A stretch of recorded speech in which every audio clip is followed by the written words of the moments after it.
Không dừng cái đống nhất to to.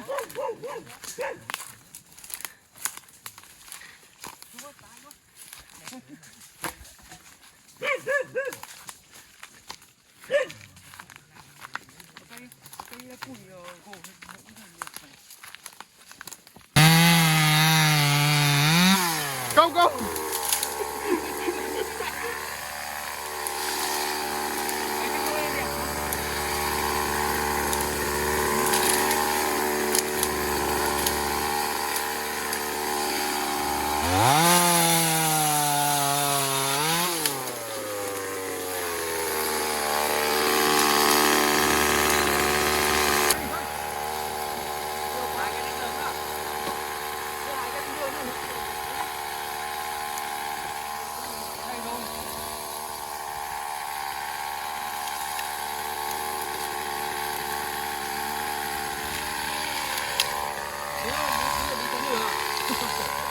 Làm 2 chuyến được. Làm xe nữa đi 2 chuyến. Tiêu hiệu này nhiều cánh. Hả? Tấp cho mấy chiếc xe ta đi này.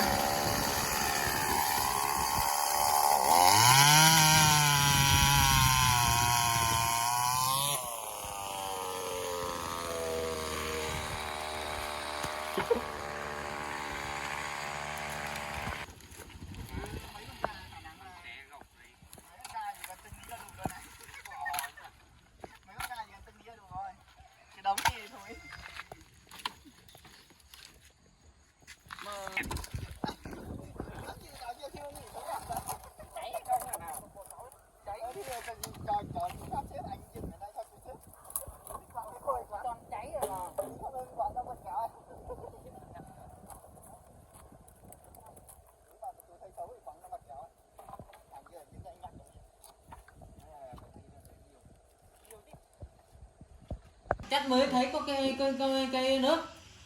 Có cái áp nước. Không có cắm dắt rồi mà chúng có Xì ra khoai đen cho Dung nào. chúng có ở trong có cái cắm dắt thôi.